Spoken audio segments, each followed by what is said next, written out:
Hello, beautiful light-filled souls. My name is Trisha Barker, and I'm here with Robert Kopecky.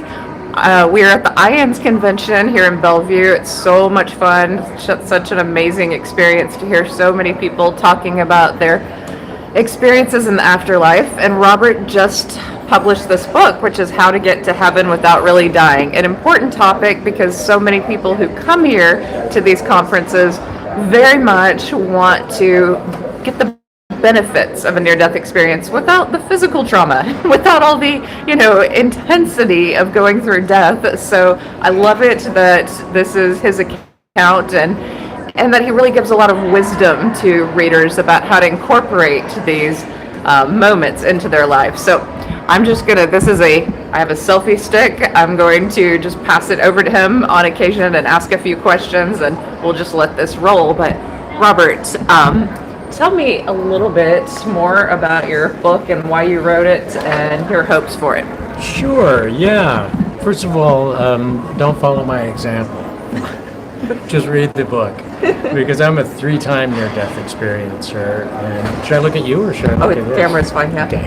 I'm a 3-time near-death experiencer, and so I went through quite a bit of hardship to get to this point. But there are ways of aligning yourself to the sort of heavenly experiences that I had in my near-death experiences, and what most of us have in common, these feelings of transcendent unity, of being enfolded in love, perceiving kind of divine radiance or illuminative radiance,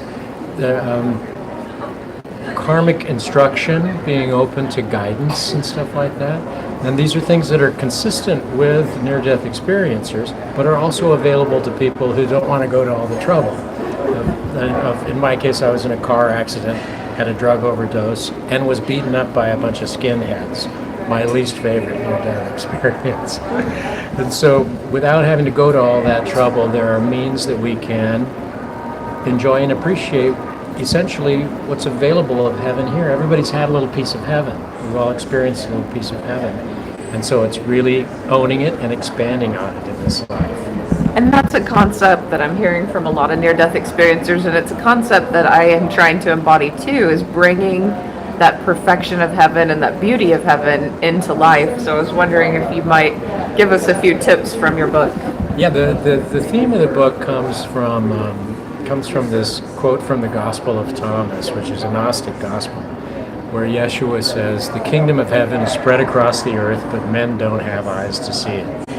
Which may be gender specific. I think it probably is. But you know what it means is that there's an extra dimensionality to life that if you are open to it, you can perceive, and it will change the context of your life. I think that the degree to which we live as material beings involved in all the stuff going on, and the degree to which we don't live in the context of our spirituality, to that degree that's how much we suffer.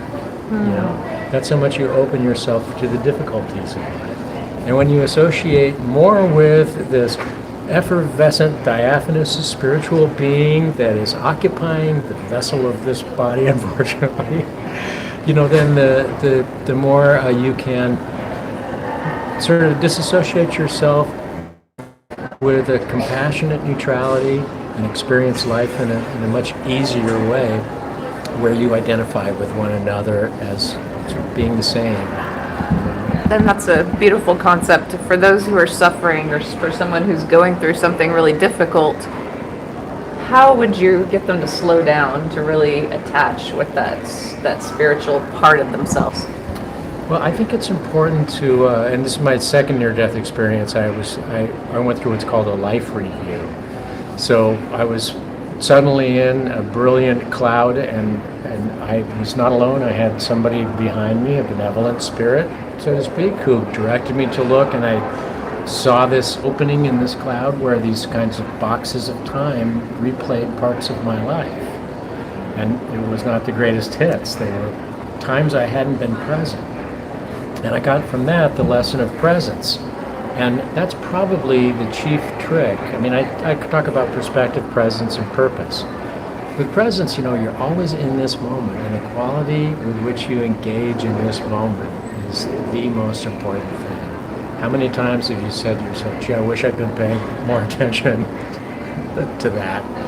And we have that opportunity in every moment to create a quality of life.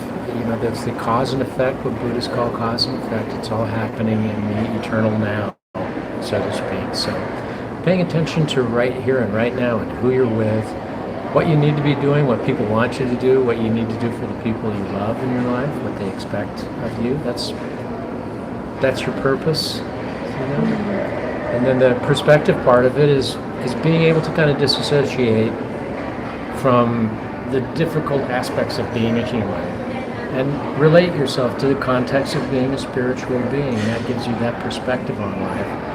And in a nutshell, those things combined make life a lot easier and more fun and more heavenly.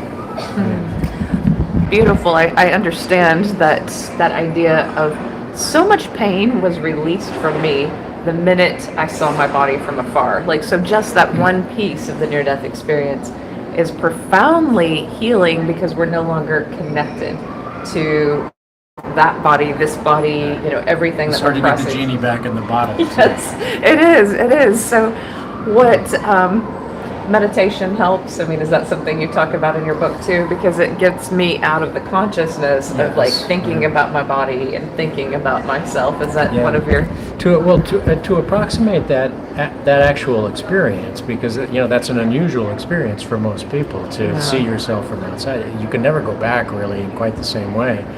But I like to lead people on kind of guided meditations where you use your imagination. And you say, okay, I'm not this, be it as it may, I'm not this body, I'm not this guy right now. I'm something within inside of that. I'm this diaphanous, effervescent, light energy being. And I'm going to remove myself from that and lift up and look at the scene underneath me like I'm on the ceiling. And I'm going to imagine that. I'm going to move around the room and see that scene from different angles, different perspectives.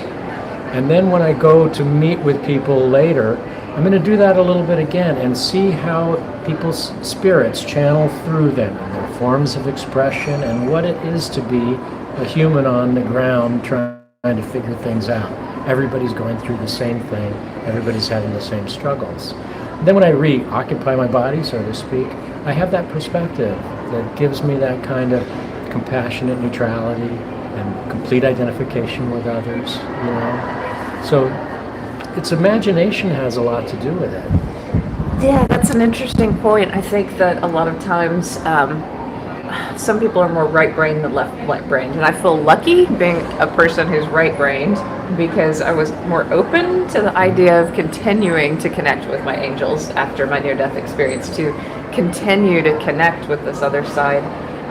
Was there one of your near-death experiences, or was it all three, where you felt like you still had this open communication with the other side? Where I destroyed my left brain? Right. Actually, to be specific about it, I did break out the windshield of a car with my head, with the left side of my head. Wow. And I was hit by skinheads.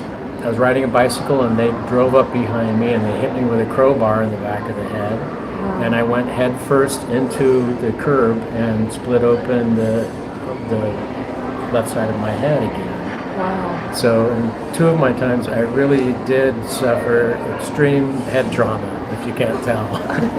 No, not at all. So I don't know if maybe that didn't have something to do with that sort of liberating the very appropriately named right brain. Right. Because I think that ever since those times, I've had more of a parallel processor going than a serial processor, so to speak. I'm not a big lister, or I don't take a lot of inventories and notes and figure out how things need to go. That doesn't happen to me so much.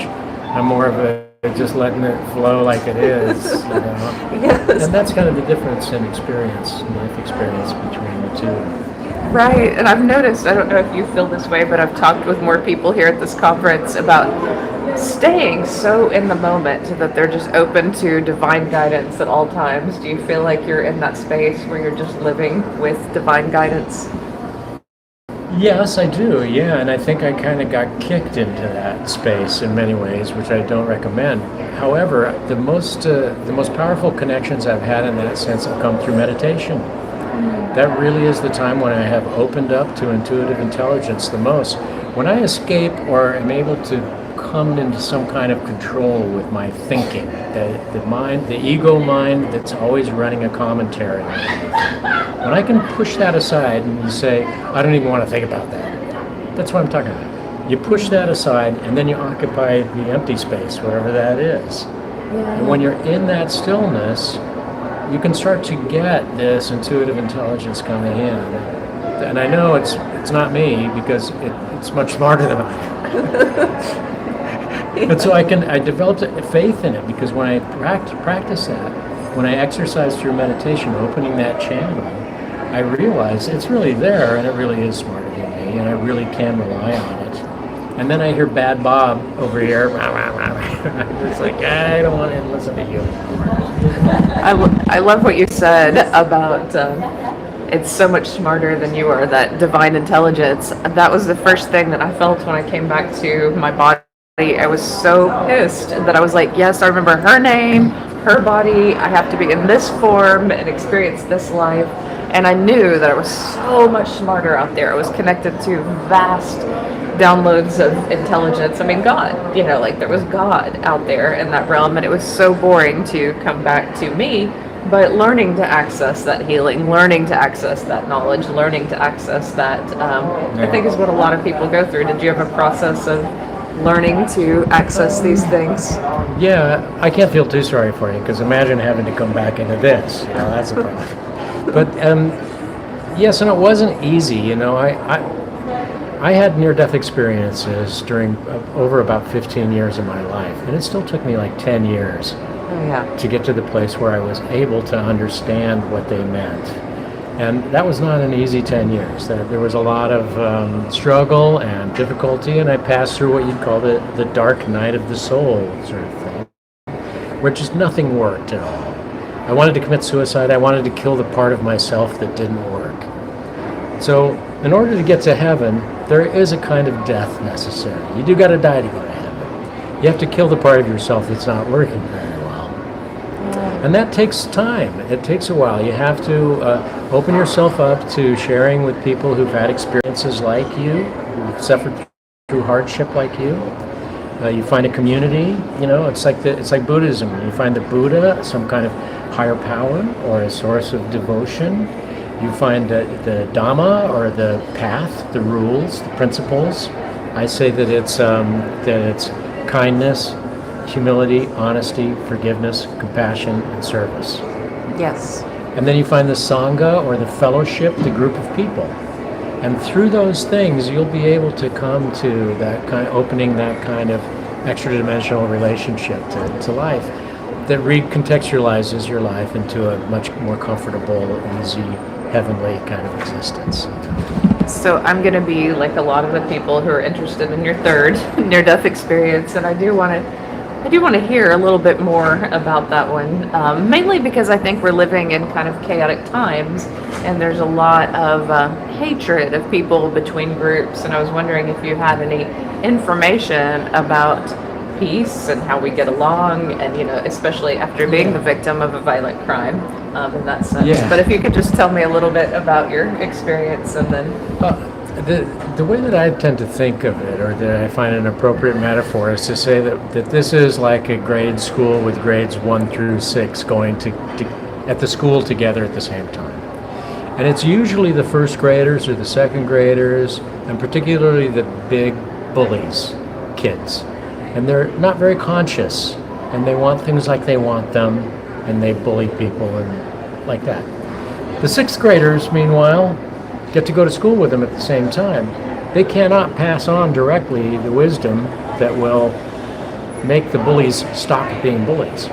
They have to witness the bullies with compassion and then bring enough love and wisdom to the world, to the school, as they can to balance it out and to make sure that we all understand that love is what really binds us all together. You recognize where there's love and where there's not love. Certain people beam it They're putting it out there. It comes through architecture, it comes through food, it comes through flowers, it comes through pets, it comes through certain people. It doesn't come through other people. They are blocked, there are obstacles, then you have to bring it. You have to bring it to them. And that's the way that we have to deal with it, with this kind of neutral compassion. Beautifully said. In the afterlife, I saw souls as covered with darkness or fear, and I saw that my mission was to help those souls reconnect with the light. So, do you have bits of wisdom about like reaching into those dark places? And yeah, I think in the book I recommend looking at people with what I call angel eyes, which means that you completely arrest your labeling. Usually we see somebody and you think, okay, this is a 6'2" guy who looks like he's from the East Coast, and he may be of a certain ethnic background, and he's dressed like a lawyer, and we label. If you don't do that at all, if you arrest that completely and push it aside and just open yourself up to experiencing the person, then you can start to see the divine consciousness flowing through the filter of that particular person, their experiences, their needs, their desires, and wants, and you recognize that they are expressing who they need to express. And when you open your heart like that and you witness it, sometimes you'll see them as a child suddenly, like they were a little, and then you'll see them as an older person, much older person than they are, and then they kind of shake back into focus. And you recognize that you think maybe they came from a small town, or that maybe they had trouble with their mother, and a lot of those kinds of intuitive things that come to you are accurate. They end up being accurate.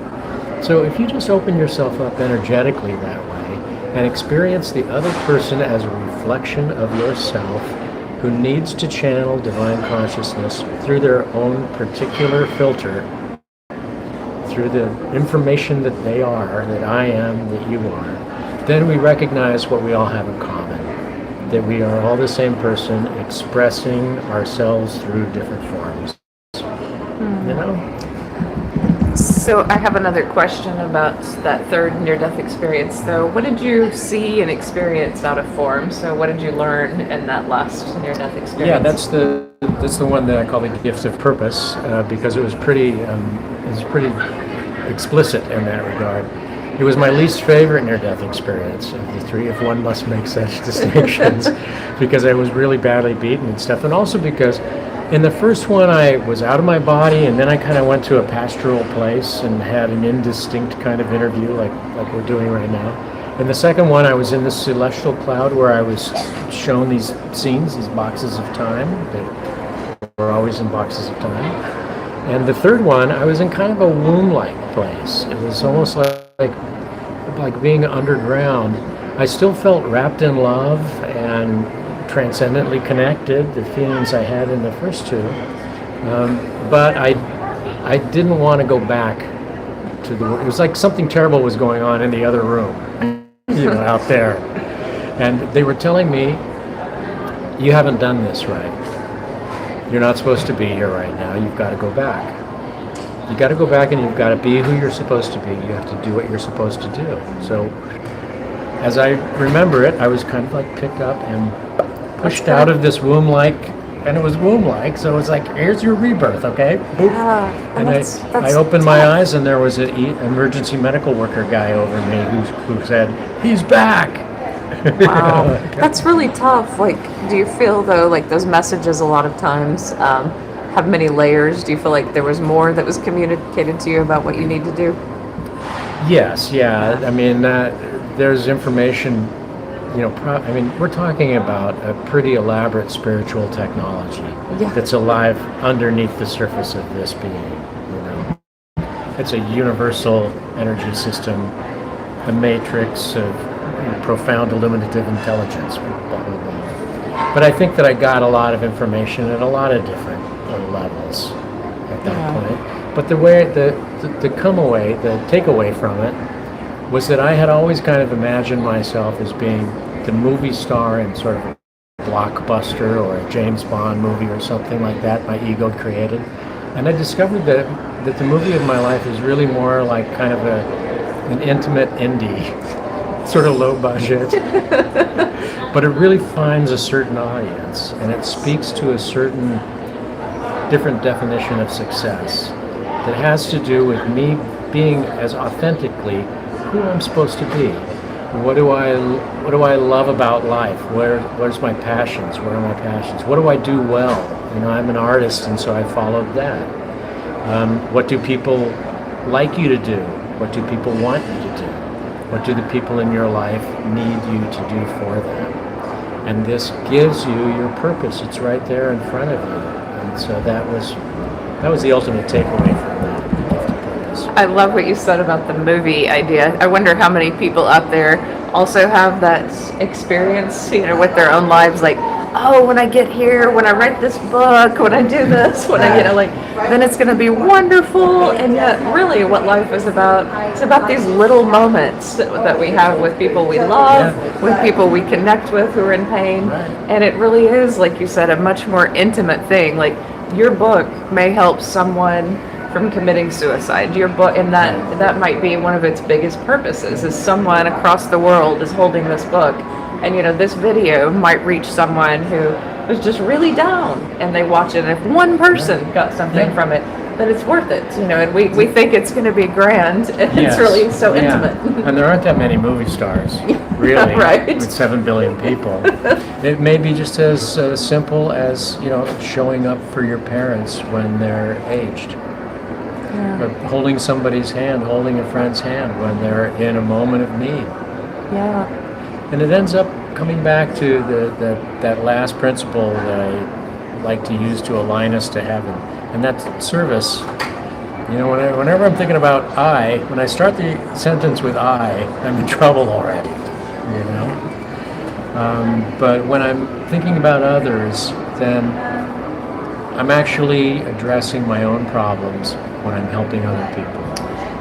And one of the most amazing things that I've learned is that some of the people who have great wealth or great accomplishments sometimes are not directing that energy to help others, and they're not as happy as someone as a social worker or teacher or someone who every day stands up and gives. I mean, they might not be as happy when they get home and look at their small apartment, but at work, they're very happy, you know, with what they're doing. And that flow of energy, that service, it's something that I've noticed in the classroom. Students benefit from it too. So when they are taught service, they get out of their pain. It's the quickest way to get out of your pain. Absolutely, yeah.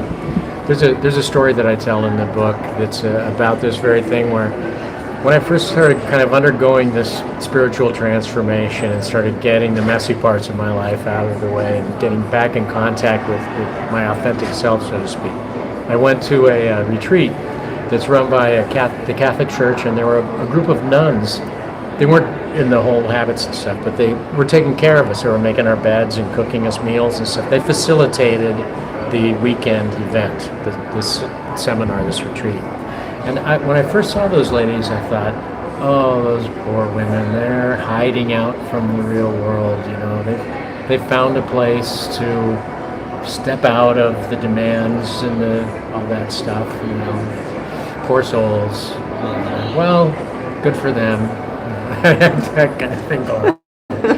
And a few years later, after a lot of service myself and a lot of meditation and a lot of healing, I went back to the same retreat, and the same women were there. And I walked in, and they looked at me like, "Oh, you again?" You know? And I watched them at work, cooking for us and making everything perfect for us to have this experience together. And I realized what a fabulous way to live these women had found, and what an indescribable blessing just to know exactly what you're doing every day is to serve others unconditionally, selflessly.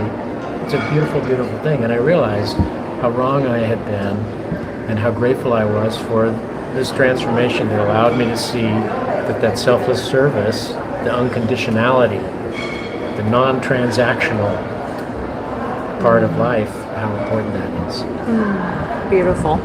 Yeah, I was in South Korea for a year, and one day I was at a temple, and I love to meditate in those temples. This is after my near-death experience, and I saw some nuns, some Buddhist nuns, who were cooking, and they included me in their cooking one evening, and it was such a profound gift just to not talk and to be there with them, and then to partake of the food.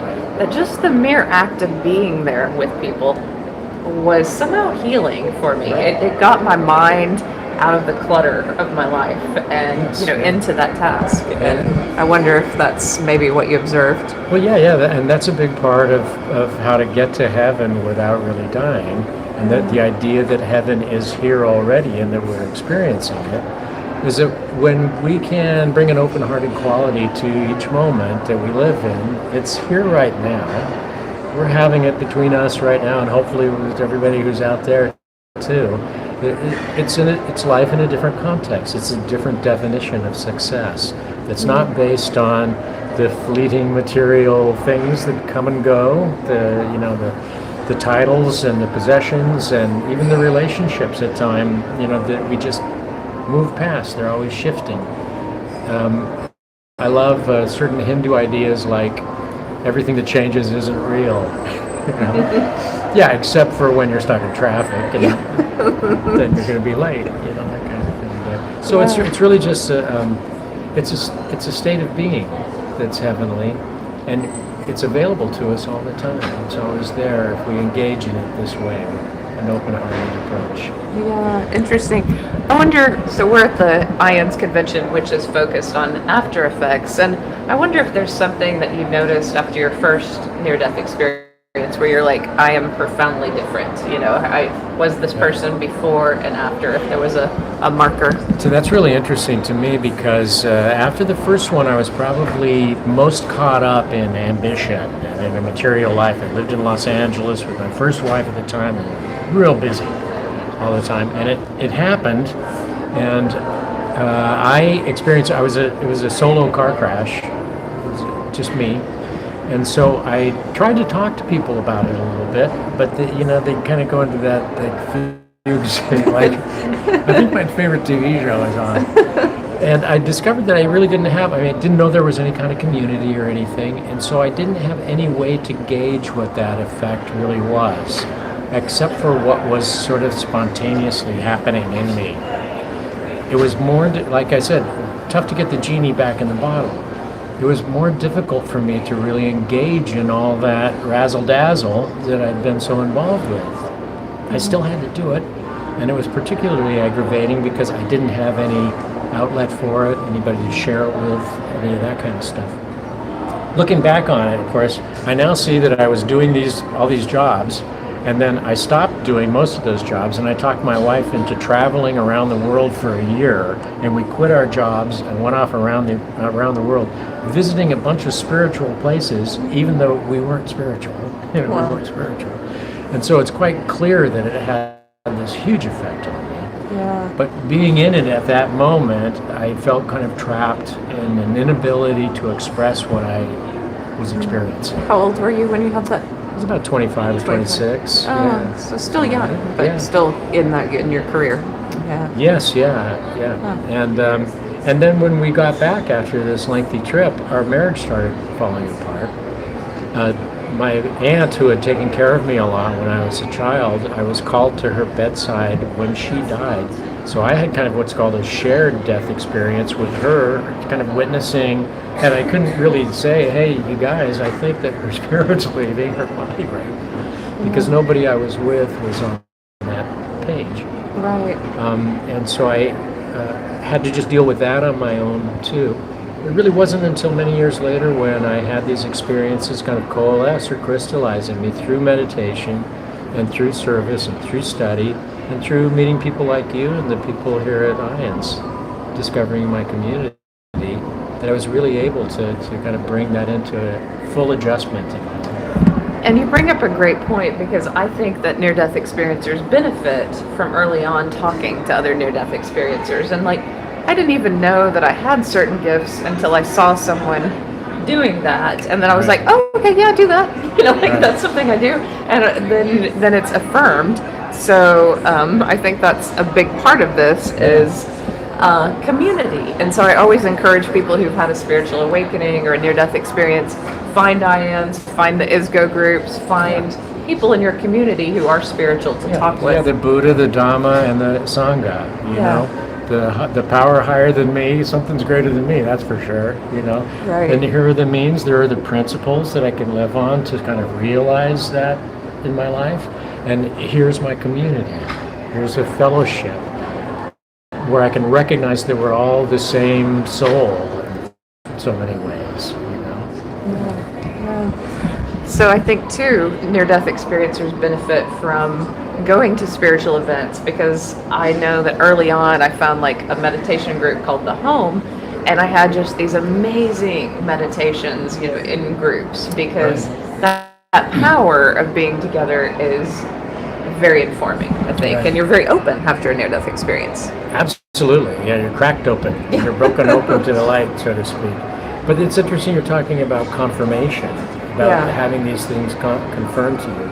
And for skeptics out there, which I understand because I was one myself for a very, very long time, first of all, we are on a planet in outer space, all right? So that's pretty peculiar to start with, and fairly magical and amazing. Anything after that is sort of gravy. Yeah. But also there's a mountain of evidence of all of this stuff, and when you come to something like IANDS, like an IANDS conference, or many other spiritual conferences and collections around the country, you'll find that it's almost better documented than anything else, because it's suppressed, fearfully suppressed by the mainstream, who's afraid of empowering people too much. They want to control them, and they want them to live in fear so that they'll buy a new car and, you know, get this particular outfit or shaving cream. Were you in advertising? I have been in advertising. I have worked in design, commercial art, and my last stuff, the stuff that I'm still doing, is animation design. But I was doing cartoon shows and stuff like that for a while. And even the decisions that go into that are advertising driven. Interesting. I have this theory, and you can tell me if I'm correct or not, but I think all of advertising is to make you feel bad about yourself, so you'll buy something. So well, that's not a theory. That is the basis of it. That's what major schools are based on. Wow. I've been in rooms with people making decisions to suppress certain empowering ideas because it's not putting people in the place we want them to be. It's so sad. It is. It's tragic. That's why YouTube videos like this. Yeah, that's why YouTube videos like this are like here to say, you're okay, you can experience heaven, you don't have to buy anything, it's free. Yes, it is. And that's a good point to make. It doesn't cost a thing. It really doesn't cost a thing.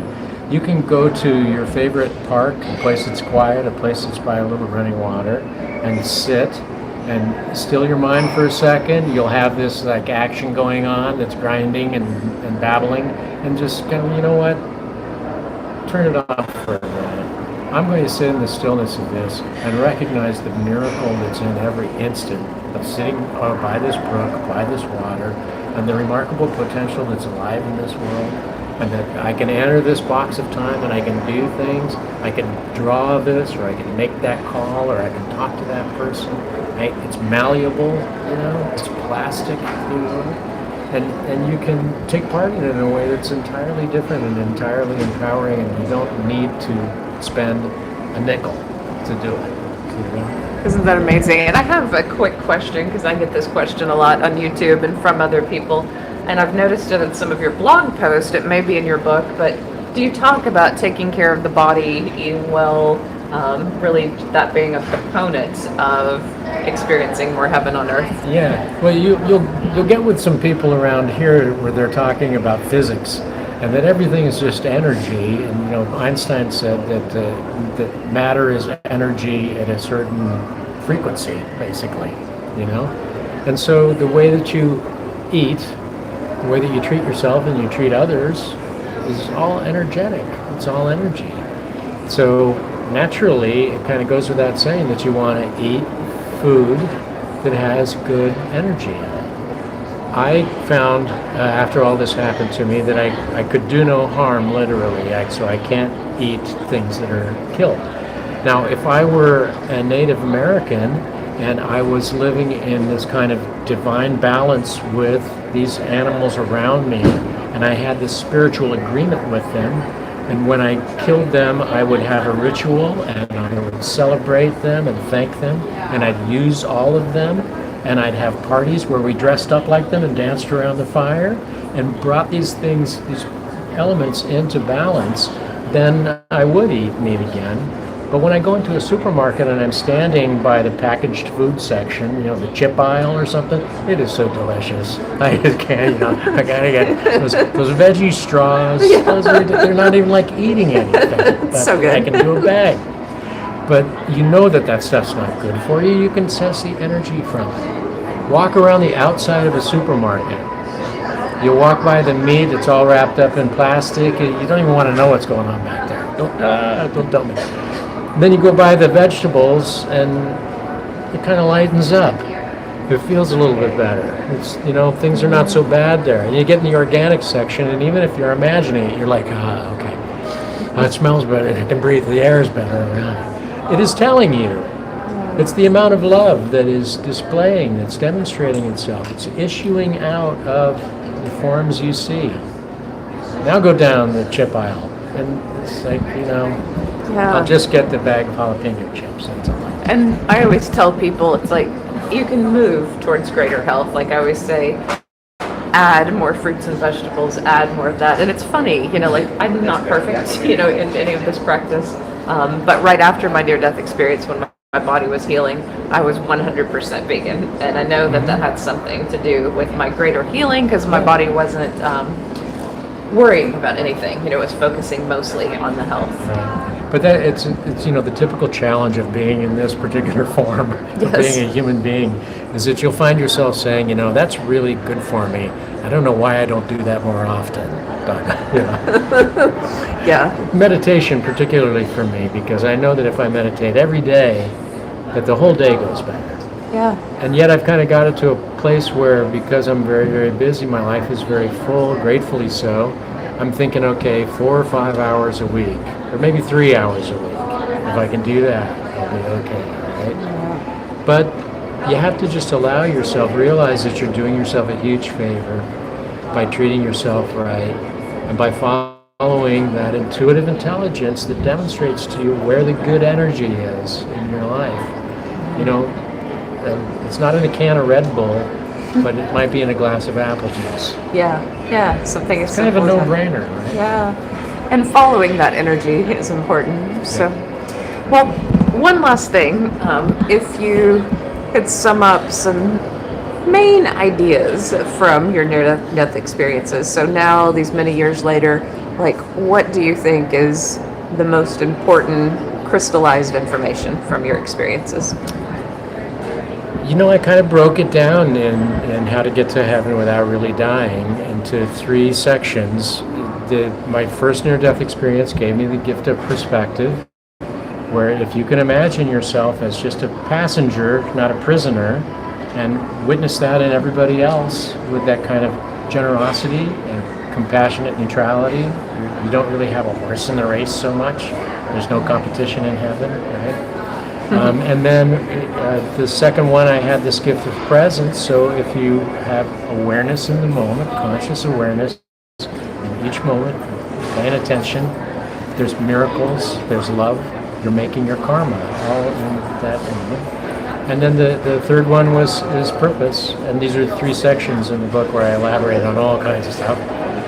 But the purpose is, life is showing you all the time through what your passions are, what your responsibilities are, what you're good at. It doesn't have to be a huge grand thing, because it is already. It's a huge grand thing, just like you are. You're a huge grand thing. Love that. Look for the love. Yes. Yes. Well, wonderful points. And if you missed the first part of this, Robert's book is How to Get to Heaven Without Really Dying. That's the key part. It's from Llewellyn Publishers. Oh, from Llewellyn Publishers. So I'm really glad that I got a chance to talk with him, and I hope to have more interviews for you later today and tomorrow. But thank you so very much, and may you be blessed.